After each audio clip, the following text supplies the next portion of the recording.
அண்மைச் செய்தி.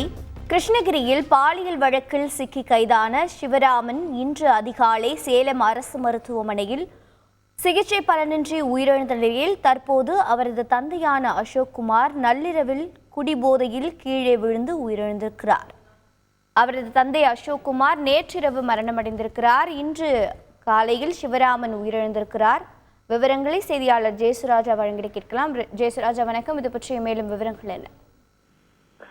அதாவது கிருஷ்ணகிரி மாவட்டம் இந்த பர்கூர் கந்திக்கூக்கம் பகுதியில் இயங்கி வரும் இந்த தனியார் பள்ளியில என்சிசி போலியாக என்சிசி முகாம் நடத்தி அதில் பள்ளி மாணவிகளை பாலியல் ரீதியான தொந்தரவு செய்த முக்கிய குற்றவாளி சிவராமன் ஏற்கனவே அந்த காலில் எலும்பு முறிவு ஏற்பட்டு சேலம் அரசு மருத்துவமனையில சிகிச்சை பெற்று வந்தார். அவர் அந்த கைது செய்வதற்கு முன்பு அந்த பயத்தில் ஒரு அச்சத்துல அவர் எலி பேஸ்டை சாப்பிட்டு சிகிச்சையில இருந்தாரு.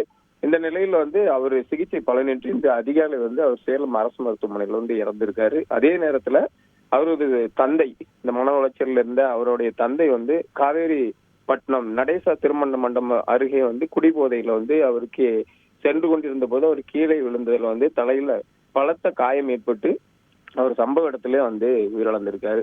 நேற்று இரவு அவர் உயிரிழந்த நிலையில அதே போல அவர் மகனும் இன்று காலையில முக்கிய குற்றவாளியான சிவராமனும் உயிரிழந்திருக்காரு. விவரங்களை வழங்கியதற்கு நன்றி ஜெயசுராஜ். செய்திகளை உடனுக்குடன் தெரிந்து கொள்ள உடனே சப்ஸ்கிரைப் பண்ணுங்க.